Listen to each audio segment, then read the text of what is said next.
Hi, this is Sami Muremi of Share International. How does a ministry like Share describe a virus, let alone COVID-19, to a people group that is isolated from the rest of the world? What about explaining social distancing to a polygamous society that lives in clusters? Or wash your hands for at least 20 seconds where people have to walk miles to fetch a bucket of unfiltered water for domestic and livestock use? And what does it mean to call 911 if you experience breathing problems where there are no police, no paramedics, no vehicles or hospitals nearby? I will not even delve into the prevailing severe sanitary conditions. That describes the stark reality of the normal life in villages among the Turkana people of Kenya. You can now imagine what it will be like if coronavirus finds its way to Turkana land. But the isolation can be both a risk and a protection when we consider a virus the nature of COVID-19. The risks are obvious. With poor health conditions, including personal health and lack of health care, if a virus goes viral, there could be little to stop it, and the death rates could easily wipe out a huge demographic within days. If you look at it from the vantage point of isolation, this may actually be an advantage. No one wants to go into remote Turkana because it is a harsh place to begin with. There is little outside commerce there as people essentially trade among themselves. It is only when outsiders come in that the risk increases. We have seen other cases where missionaries went into places to share the gospel only to infect the people with health risks that they didn't intend to transmit.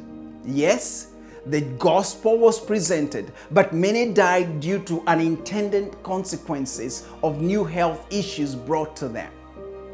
As a ministry, we have decided to take some practical steps to remain vigilant and help our Turkana brothers and sisters understand the risks of COVID-19.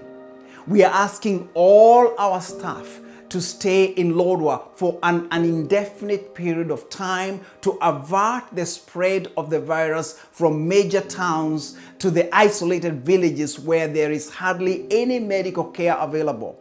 They will halt making trips to reached or unreached villages. We are asking all our staff not travel to Nairobi or other large cities in Kenya, since presumably there will be greater chances of contracting and spreading the virus. We are also instructing our Turkana brothers and sisters to limit interaction with foreigners coming to Turkana land as much as possible. We are asking them to use technology like cell phones, texting, and emails to communicate with the remote leaders and keep them in the loop. And we are discouraging large group meetings where the virus can be spread easily. That means our SEND Center in Lodwar and the remote training centers will remain closed. Instead, we are allowing the discipleship methods, the 3 stones, the solar audio Bibles, and others that we have taught to take hold without our direct oversight. We will trust that what they have been taught will take root and allow the Holy Spirit to be the only external force to enter their world. We are strongly advising people to carefully follow the instructions of the national and local governments.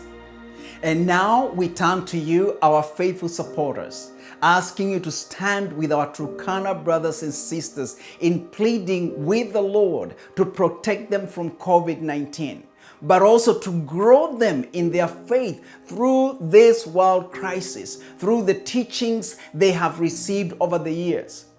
We are calling upon you to lift up the name of the Lord and raise up a standard with us to withstand the power of COVID-19, and for the Lord to provide needed medical solutions to this lethal virus. Thank you so much for your prayers and for standing with us. God bless you.